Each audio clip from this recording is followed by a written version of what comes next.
할렐루야. 우리 신인재 청년이 싱글벙글 웃는 게요, 더 은혜가 되는 것 같습니다. 환하게 웃으니까 기분 좋죠. 네, 마스크 쓰고 계셔서 웃는지 우는지 알 수가 없습니다. 예, 마스크 안에서 신나게 한번 웃어보시죠. 활짝 한번 웃어보시면 좋을 것 같습니다. 우리 안명자 집사님 주셔서 이렇게 예쁜 꽃도 앞에 쫙 놔여져 있는데, 여러분 꽃이 웃고 있는 게 보이세요? 예, 아멘 하시는 분들만 복 받으세요. 꽃이 이렇게 환하게 활짝 피는 것처럼 우리의 모습도 정말 주님으로 인해서 환하게 피어나는 그런 복된 인생이 되시기를 축복합니다. 우리 고린도전서 15장 12절 이하의 말씀을 통해서 만약 부활이 없다면 이라는 말씀의 제목으로 하나님의 말씀을 선언하겠습니다. 여러분 좀 힘찬 선언으로 한번 시작을 해볼까 싶습니다. 여러분 아멘으로 화답해 주시면 좋겠어요. 하나님은 살아계십니다. 어제나 오늘이나 동일하십니다. 그 하나님은 크신 사랑과 권능으로 날마다 저희들에게 큰 능력과 사랑으로 함께 하시는 줄 믿으시길 바랍니다. 여러분 그 고백이 중요해요. 오늘 예수님께서 사망 권세를 깨고 부활하신 것을 기념하는 부활주일 예배를 우리가 드리고 있습니다. 부활의 산 소망이 저와 여러분들을 휘감아서 이 땅에서 그야말로 당당하게 살아가는 큰 동력이 주님의 부활이다, 이것을 고백하는 복된 날이 되기를 다시 한 번 더 축복합니다. 제가 시를 하나 소개해 드리겠습니다. 어느 소년 소녀들도 알고 있다. 봄이 무엇을 말하고 있는지를. 살아라, 뻗어라, 피어라, 바라라, 사랑하라, 기뻐하라, 새싹을 움트게 하라. 몸을 던져 삶을 두려워하지 말아라. 이 독일에서 아주 유명한 소설가인 이 헤르만 헤세가 지은 이 봄의 목소리라고 하는 시를 제가 방금 읽어드렸습니다. 이 사람의 시처럼 여러분 지난해 말라 삐뚤어져서 죽은 것 같은 것들이, 그 가지들이 연한 초록잎을 내고 있습니다. 형형색색의 여러 가지 아름다운 꽃들이 피어나는 그런 것들로 만연한 그런 봄을 우리가 지금 누리고 있습니다. 여러분들 제가 강경중앙교회에 온 지 이제 만 2년을 향해 가고 있는데요, 제가 강경중앙교회에 부임하면서 특별히 공을 들이고 있는 것이 있는데 여러분 혹시 알고 계십니까? 공을 들이고 있는 부분이 있어요. 그게 뭐냐면 교회 옆에 있는 등나무입니다. 그동안 천덕꾸리 취급을 받던 녀석이 저 등나무예요. 사람들이 쳐다만 보면서 맨날 무슨 소리 하느냐 하면 확 베어버리면 좋겠다, 이런 이야기를 많이 하셨습니다. 등나무를 베어버리자는 이야기를 제가 부임하고 굉장히 많이 들었거든요. 처음에 그 이야기를 딱 들었을 때 제가 뭐라고 그러냐면, 아이고 등나무 꽃이 얼마나 예쁜데 그걸 베어버립니까? 라고 말을 했더니 진짜 전 충격받았어요. 저 등나무는 꽃을 한 번도 피운 적이 없대요. 이해가 안 되는 거예요. 아니 등나무가 꽃을 피우지 않으면은 그게 어떻게 된다는 말인가. 그럴 리가 없다고 저는 생각을 하고 1년 동안 고집스럽게 가지치기 해주었습니다. 작년에 한 송이 폈어요. 그래도 포기하지 않고 나름 애정을 쏟아가면서 가지치기 해주었고, 작년에는요 등나무에 관련된 연구를 많이 했습니다. 인터넷 찾아보기도 하고. 제가 인터넷을 뒤지다가 어떤 블로그에 보니까 등나무를 예쁘게 키운 한 전문가가 계신 거예요. 제가 그분에게 쪽지를 보냈어요. 어떻게 하면 등나무를 잘 키울 수 있냐고. 근데 그분이 저한테 연락을 주셨잖아요. 진짜 전화를 주셨습니다. 그래서 제가 사진을 찍어서 보냈더니 어떻게 하라고 이렇게 지시를 해 주시더라고요. 그래서 앙상한 나무가지 몇 개만 남겨두고 확 다 잘라버렸습니다. 지금 등나무 혹시 보신 적 있으세요? 껍데기만 남았어요. 가뜩이나 볼품 없던 나무였는데 지금 그야말로 앙상하게 모든 것이 사라져버린 상태입니다. 그런데 그렇게 나무 잘라놓고요 매일매일 정성을 쏟았습니다. 거의 매일 저는 등나무를 쳐다보고 살았던 것 같습니다. 그리고 이제는 좀 이 목사가 등나무를 사랑한다는 이야기를 들으시고 어떤 집사님을 와서 거름도 주시고 비료도 주시고 물도 얼마나 많이 먹었는지 아마 배가 터질 거예요. 근데 놀라운 것은 그렇게 해주었더니요 등나무에 드디어 꽃망울이 생겼습니다. 여러분 집에 가시면서 꼭 보고 가세요. 저는 아침에 그 꽃망울을 볼 때마다 기분이 너무너무 좋아요. 등나무가 언제 꽃을 피우느냐 하면 5월 초에 꽃을 피우거든요. 이제 5월 초가 되면 최소한 제가 봤을 때 세봤는데 한 20송이 이상의 그 포도나무 열매 같은 그런 등나무 꽃은 피우게 될 겁니다. 저는 기대감이 굉장히 큽니다. 그 꽃망울만 봐도 굉장히 기분이 좋습니다. 근데 여러분, 한편으로 가만히 생각해 봐요. 사실 그게 저는 뭐 애정을 쏟아내머니 하지만 당연한 결과였어요. 왜냐하면 저 등나무는 죽은 게 아니라 살아있던 등나무였기 때문에 어찌 보면 당연한 결과입니다. 비록 말라버려 있는 것 같고 덩쿨은 엉클어져 있고 엉겨 있어서 정말 아무것도 아닌 것처럼 보여지지만 살아있는 등나무였기 때문에 그것은 꽃을 피울 수 있는 것입니다. 생명이라는 게 그래요. 생명은 또 다른 생명을 낳게 되는 것, 이건 하나님의 법칙이고 하나님께서 만드신 그런 섭리라고 하는 것입니다. 오늘 사도 바울은 부활과 관련하여서 고린도전서 15장 36절 이하의 말씀에 보면 이렇게 기록을 합니다. 씨를 뿌릴 때에 형체를 뿌리는 것이 아니요 다만 밀이나 다른 것의 알갱이 뿐이로되 하나님이 그 뜻대로 그에게 형체를 주시되 각 종자에게 형체를 주시느니라 라고 말씀합니다. 부활에 관한 이야기를 이 씨앗에 담아서 비유하고 있어요. 씨앗을 뿌릴 때 그 씨앗 안에 있는 원래 이제 나중에 나타날 형체를 뿌리는 게 아니잖아요. 그냥 알갱이 하나 던지는 거잖아요. 그런데 그 씨앗이 땅에 떨어져서 마치 죽는 것처럼 보여지는데, 썩어 없어지는 것처럼 보여지는데, 그 썩어짐 이후, 그 죽음 이후에 엄청나게 아름다운 형상이 그 씨를 통해서 드러나게 된다고 하는 것입니다. 부활이 그런 거예요.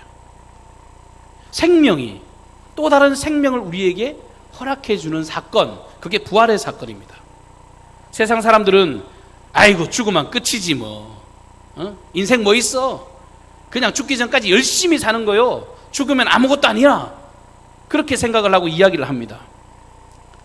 그러니까 교회 안 다니는 사람들은요, 부활이라는 것을 상상도 해본 적이 없어요. 아니, 생각 자체를 안 합니다. 그러니까 뭐 부활을 믿네 안 믿네 그런 의미도 없는 겁니다. 부활 자체가 말이 안 되고 어떻게 부활이 있을 수 있느냐, 그렇게 생각을 하는 사람들이 무슨 부활에 대한 생각을 하겠습니까? 그런데요, 놀라운 건 우리 똑같은 사람이잖아요. 똑같은 인생들입니다. 그런데 저와 여러분들, 우리 모든 그리스도인들은 예수님께서 부활하신 사건을 통해서 우리는 부활을 고백하고 부활을 믿고 예수의 생명이 이제 나의 생명으로, 예수의 부활이 나의 부활로 큰 능력이 된다는 것을 고백하는 인생이 되어졌다는 겁니다. 굉장히 놀라운 사건입니다. 그분의 권능이, 그분의 부활이 내게도 허락되어져서 그 놀라운 생명을 나는 누리며 살아가는 자다라고 선언하며 살아갈 수 있게 되었습니다. 예수님께서 공생의 사역 중에 하나님의 나라를 전하셨거든요.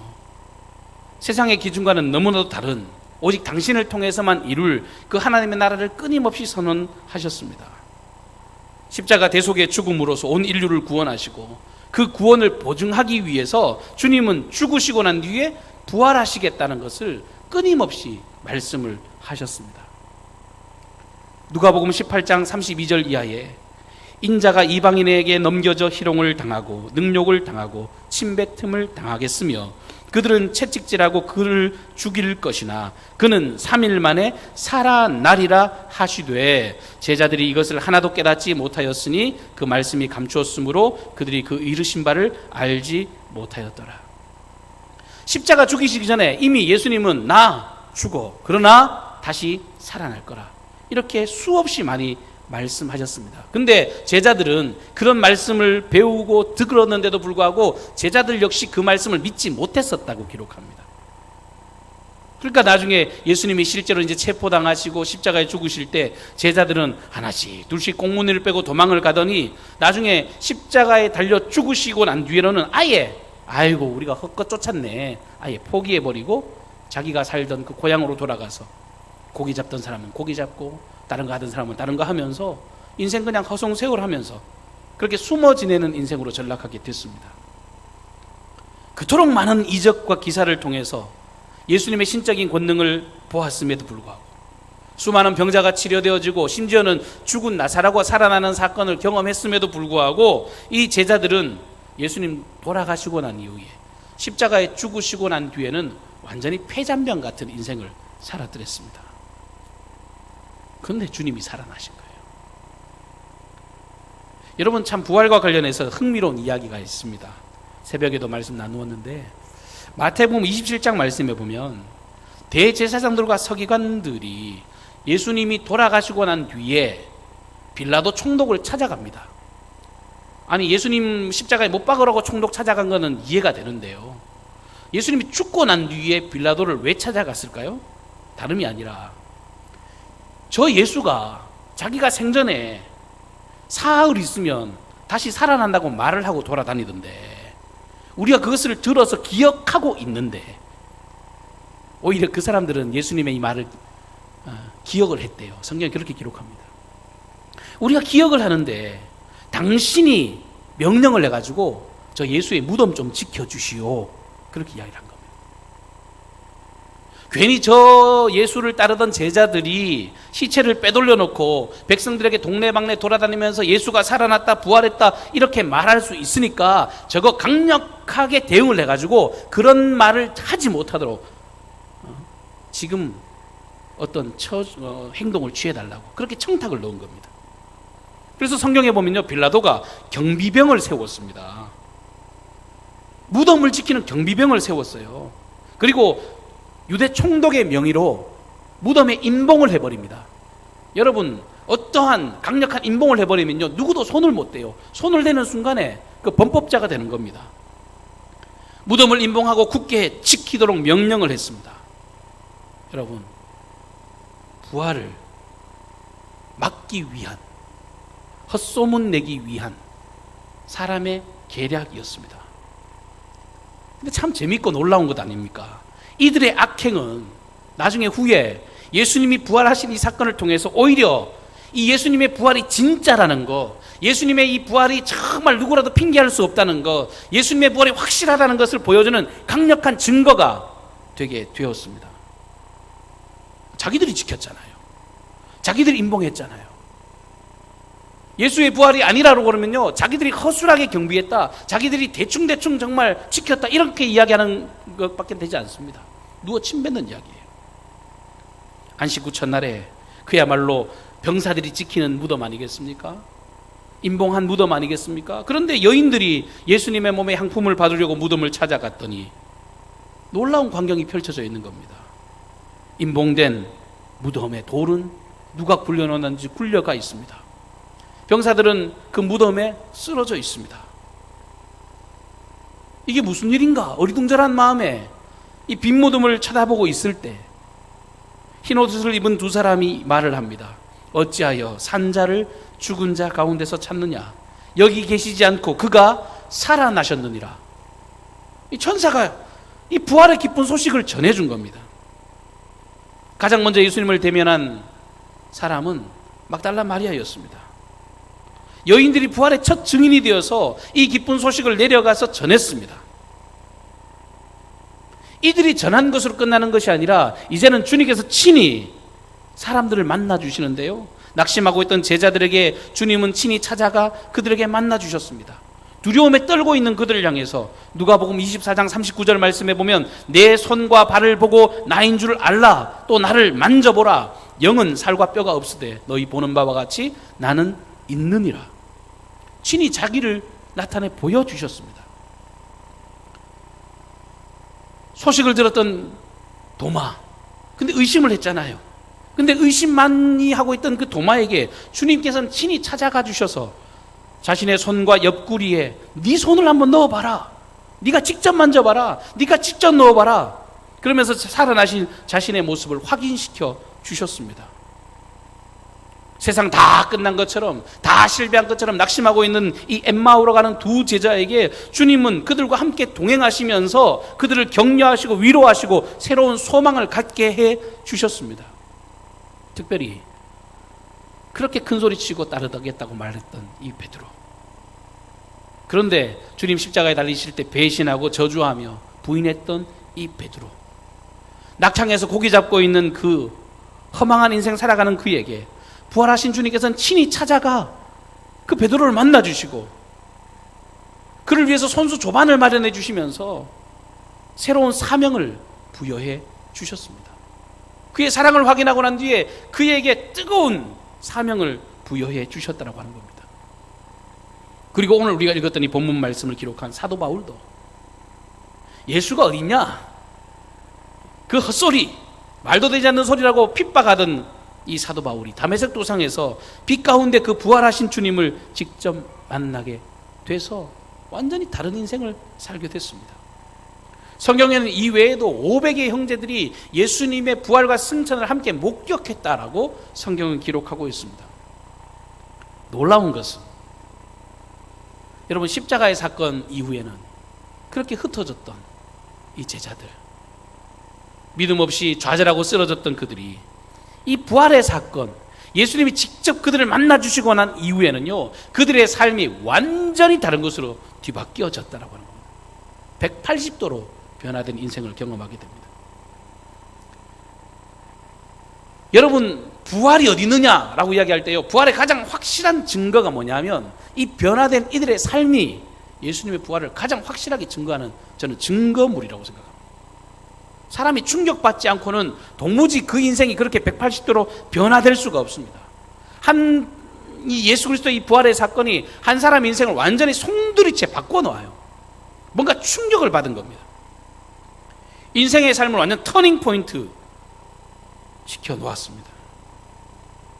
사망 권세를 깨고 부활하시는 그 순간, 아, 예수님이 그토록 부르셨던 그 하나님의 나라가 사실이었구나. 죄인들을 용서하시러 오셨다 하시더니 그 말이 진짜였구나. 자기가 죽어서 많은 사람들을 대속해 주시겠다고 하는 그 십자가가 정말 진정한 사랑으로, 구원으로, 확신으로 이 부활하신 주님을 만나는 순간 모두 다 깨닫게 되고, 그 확신이 그냥 혼자 알기에 너무 벅차서 그들은 뛰쳐나가 예수를 전했던 것입니다. 목숨 걸며 주님을 전했던 겁니다. 여러분, 복음, 이 위대한 이름을 우리가 알고 있는데요, 복음이라고 하는 건 예수님의 십자가 사건까지가 복음이 아닙니다. 예수 그리스도의 십자가를 아는 것은 복음의 미완성이에요. 절반 정도밖에는 알지 못하는 겁니다. 진정한 복음의 완성, 복음의 핵심은 부활을 경험하고 부활을 전하는 것에 있습니다. 실제로 사도행전에 수없이 많은 이 사도들과 복음 전도자들이 어떠한 고난과 핍박과 박해에도 굴하지 않고 이 생명의 복음을 전했습니다. 너무나도 확실한, 자기들이 직접 경험한 이 부활을 너무너무 확실하게 경험했기 때문에 타협 없이 그들은 전했습니다. 사도행전 4장 33절 말씀입니다. 사도들이 큰 권능으로 주 예수의 부활을 증언하니 무리가 큰 은혜를 받았다라고. 그들은 예수님의 살아나심을, 예수님이 살아계심을 그들은 전했습니다. 사도들이 전한 복음은요, 모든 인류를 사랑하시고 십자가에 죽으신 대속의 십자가, 그리고 죽으심으로 끝난 것이 아니라 영원한 부활로 지금도 살아계신 그 산 소망으로 함께 하시는 그 주님, 그리고 다시금 재림하셔서 그때는 심판주로서 온 땅을 다스리시는 그 궁극적인 승리를 모두 다 담아서 전하는 것, 그것이 그들이 전한 복음이었습니다. 사랑하는 성도 여러분, 우리는 예수께 속한 사람입니다. 다시 말해 그리스도인이라 해요. 우리는 그리스도인입니다. 모든 만물을 창조하신 하나님께서 우리에게 뭐라고 말씀하시느냐 하면, 야, 죽음이 끝이 아니야. 죽음이, 사망이 너희를 얽어매지 못해.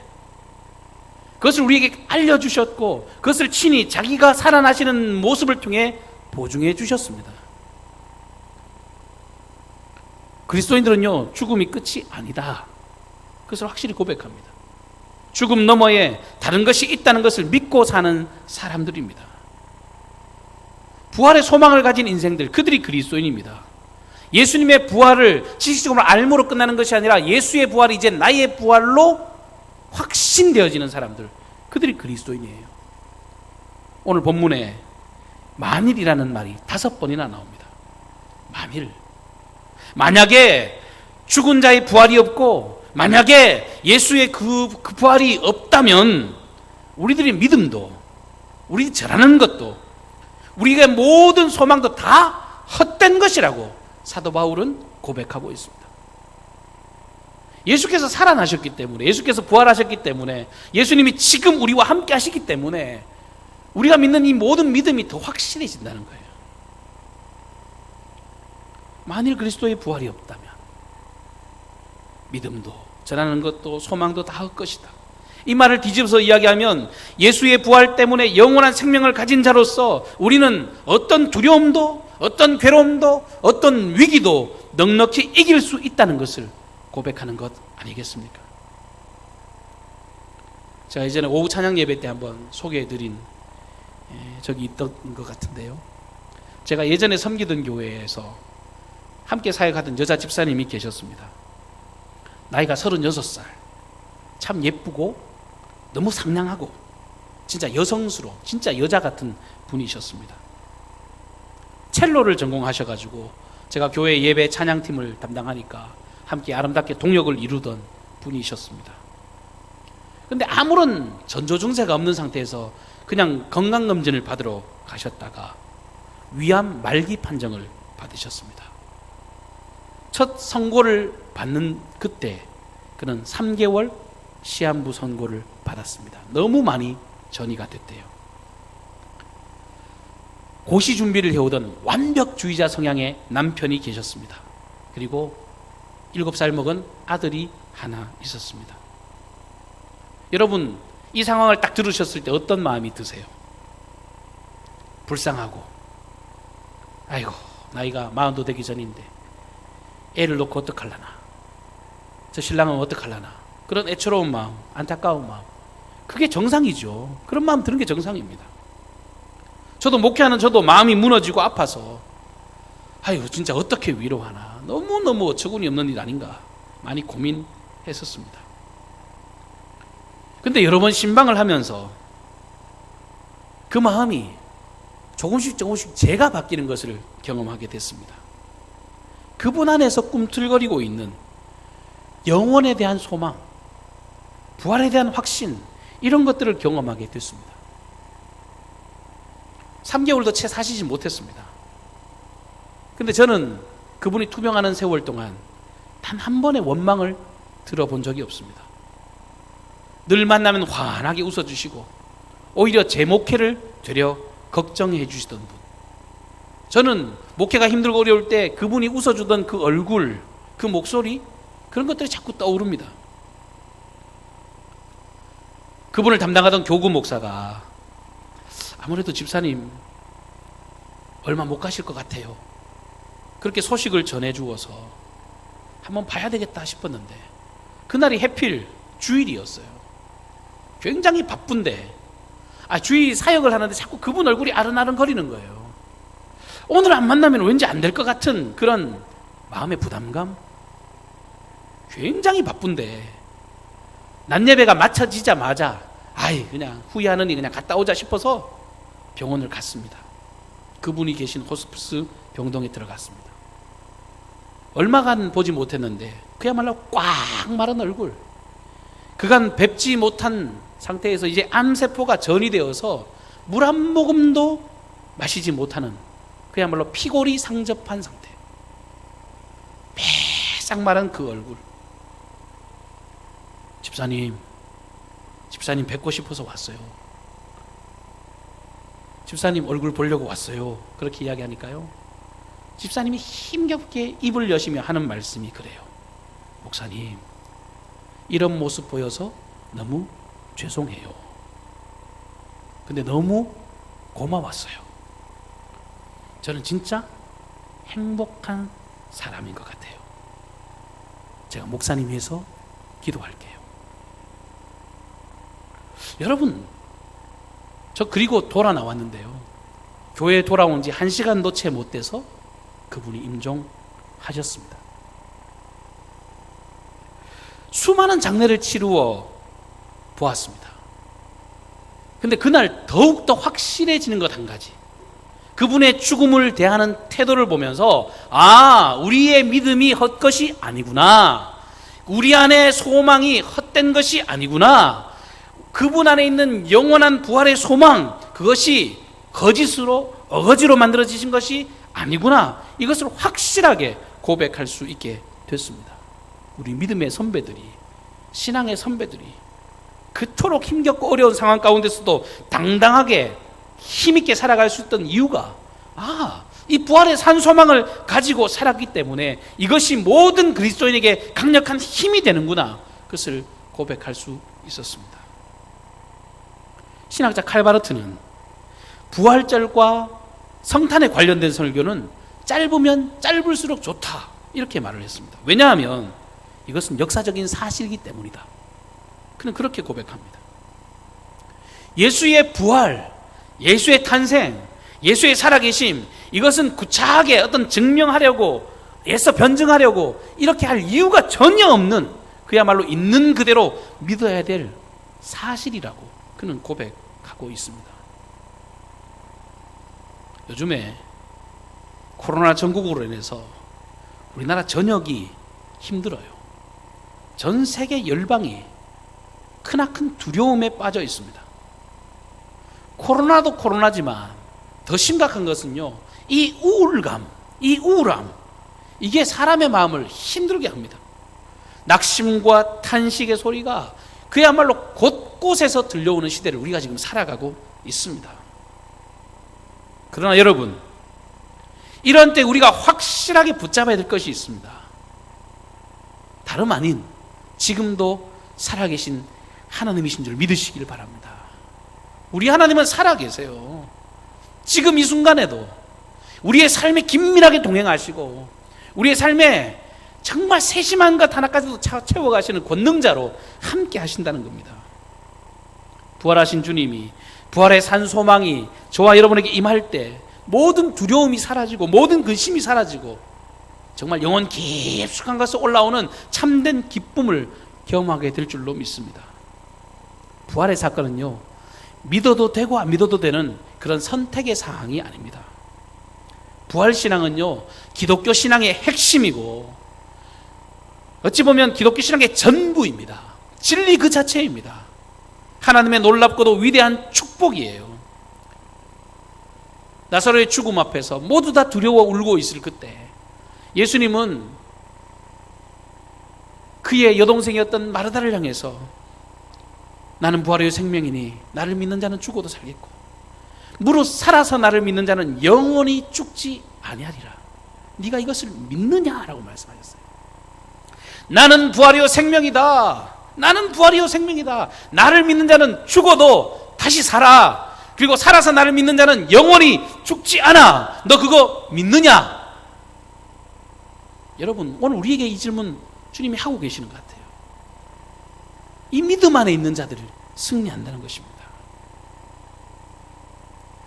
부활을 바라보지 못하는 인생은요, 그 인생이 아까 장로님 기도하신 것처럼 아무리 명예가 있고 권력이 있고 뭐 부가 있고 세상에 천없는 모든 것을 다 가져도 진짜 불쌍한 인생이에요.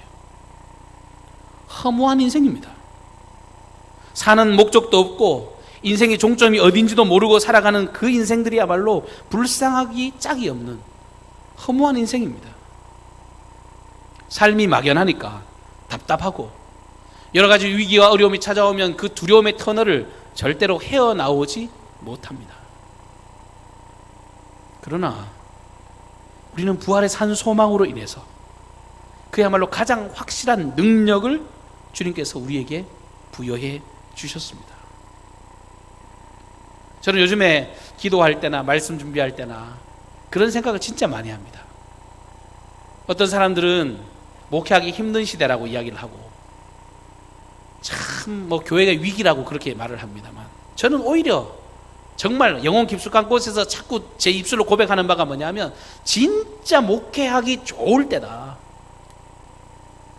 지금이야말로 복음이 필요한 시대고 지금이야말로 하나님을 바라보지 못하고는 살아갈 수 없는 시대이고 지금이야말로 가정에서든 직장에서든 교회에서든 하나님을 예배하지 아니하고는 단 한순간도 견딜 수 없는 시대를 우리가 살아가고 있다는 거예요.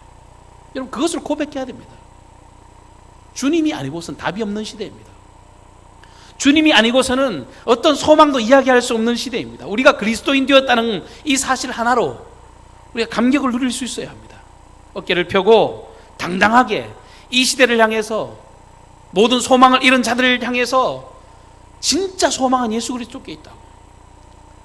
이 주님의 부활, 이 주님의 구원, 이 주님의 사랑, 이 생명이 저도 살리고 여러분도 살리고 우리 교회, 그리고 이 사랑이 필요한 모든 곳에 흘러넘칠 때 살리는 유일한 능력이 됨을 믿음으로 고백하는 저와 여러분이 되시기를 주님의 이름으로 축복합니다. 우리 한번 기도하십시다. 고마우신 주님, 은혜를 감사를 드립니다. 두렵습니까? 염려됩니까? 낙심됩니까? 주님은 우리 연약한 인생에 찾아와 주셔서 너희들이 붙잡고 있는 모든 것은 다 사라질 것이요 영원한 것은 내게 있다라고 이 부활의 소망을 우리에게 나타내 보여주신 줄로 믿습니다.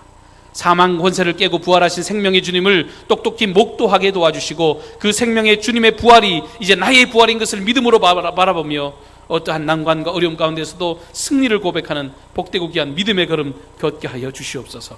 하나님 아버지, 주님의 은혜가 아니고서는 단 한순간도 살아갈 수 없는 인생입니다. 하나님 아버지, 생명의 주님이 더욱더 크게 보아 보여지는 시대를 살게 하여 주시고, 주님의 강력한 그 권능을 덧입고 맡겨진 그 모든 인생을 승리함으로 걸어가는 우리 모든 강경종의 권속들의 삶이 되게 하여 주시옵소서. 하나님 아버지, 늘 동행하시는 하나님이신 줄로 믿습니다. 지금도 살아계셔서 우리의 삶을 비추시고 인도하시는 생명의 주님이신 줄로 믿습니다. 무엇보다도 주 예수 그리스도를 구주로 고백하는 모든 자들에게 하늘과 땅의 모든 권세를 주시고 하나님을 아바 아버지라 부르는 자녀의 권세를 허락해 주심을 믿음으로 고백하며 그 생명의 아름다운 역사로 인하여 기뻐하고 승리하는 저희들의 복된 발걸음만 되게 하여 주시옵소서. 관념적으로 아는 부활이 되지 않게 하시고 그 부활의 소망을 누리고 확신하며 승리하는 저희들의 복된 발걸음 되게 하옵소서. 위대한 사랑으로 품어주실 주님을 기대하옵고 예수님의 존귀하신 이름으로 기도하옵나이다. 아멘.